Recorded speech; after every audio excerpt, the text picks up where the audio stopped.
بسم الله الرحمن الرحیم.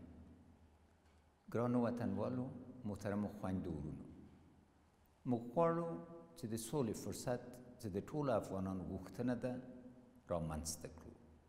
دا هغه ارمان دی چې زموږ خلک ورته بېصبرانه منتظر دي.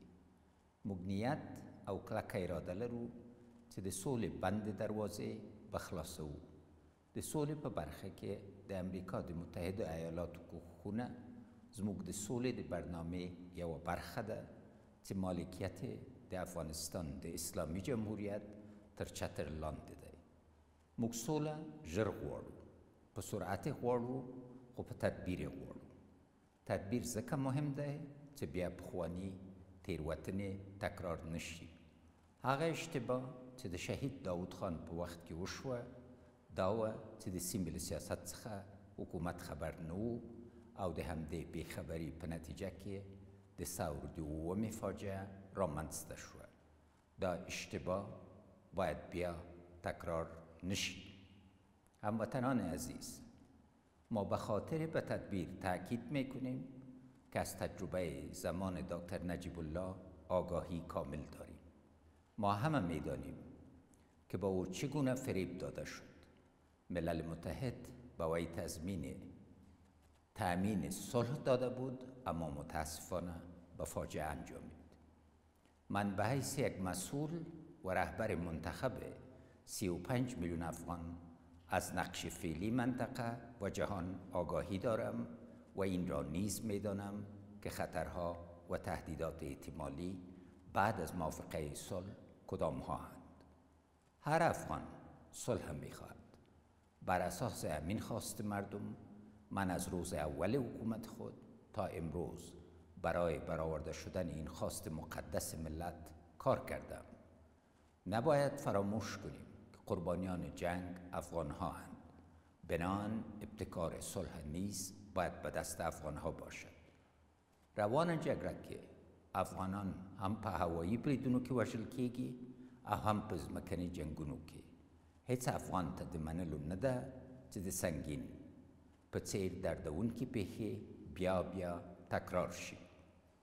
هیڅ افغان ته د منلو نه ده چې ځوانان د جنگ خوراک شي او یا پردیو هیوادونو کې سرګردانه او بې سرنوشته پراته وي. هیڅ افغان ته د منلو نه ده چې د هیواد له نوم سره جنگ، فقر او بدبختي یاده شي. او هیڅ افغان ته د منلو نه ده چې بهرني ځواکونه د اوږدمهال لپاره په هیواد کې میشت وي.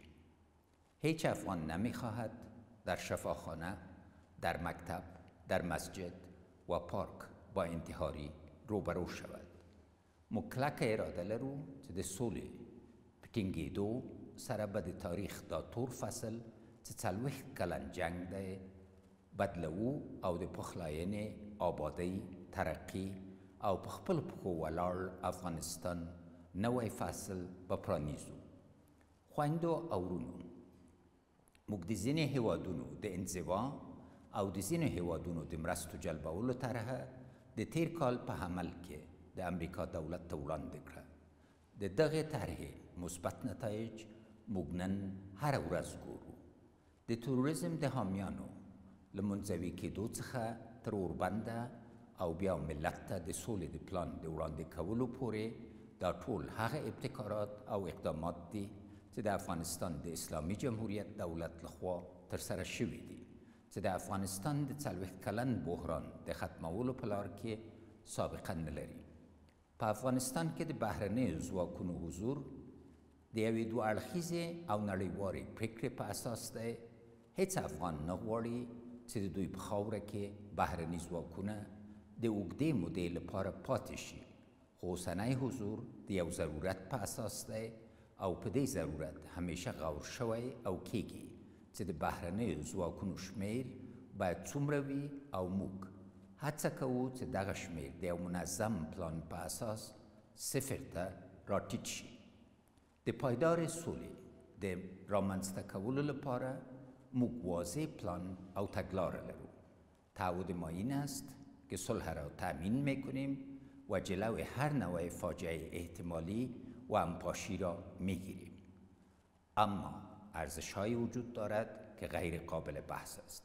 مثلا وحدت ملی، حاکمیت ملی، تمامیت ارضی، دولت مرکزی قوی و کارا و حقوق اساسی اتباع کشور. اساسی ترین اصل برای ما اصل غیر قابل انکار و غیر قابل سازش منافع ملی کشور عزیز ما افغانستان است و روابط ما با تمام شرکای بین‌المللی و منطقوی استوار بر این اصل است. ما باورمند هستیم که با تطبیق شدن پروسه صلح نقش نیروهای قهرمان امنیتی و دفاعی افغانستان در پاسداری از صلح و امنیت بوده و بیشتر خواهد شد. نیروهای دلیر امنیتی و دفاعی ما برای کمک رسانی با آسیب دیدگان حوادث طبیعی بیشتر توجه خواهند کرد. تعهد ما به صلح یک تعهد بی‌ریا و سچ است. همان گونه که تلاش‌های ما به هدف تأمین صلح جریان دارد، برنامه‌های انکشافی ما نیز طور تدوین یافته است که در وسط مدت انشالله بر رفاه، آبادی و ترقی کشور خواهد انجامید.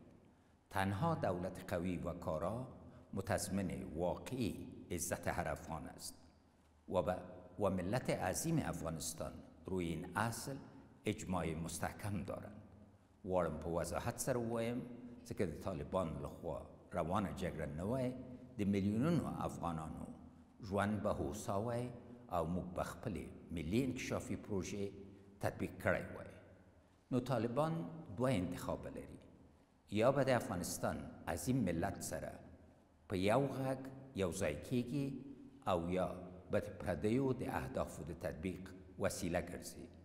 د طالبانو لخوا تاوتریخوالی او د جنگ دوام د قوي دولت د جوړېدو مخه نیسي او دا د افغانستان د بهرنیو دښمنانو غوښتنه هم ده.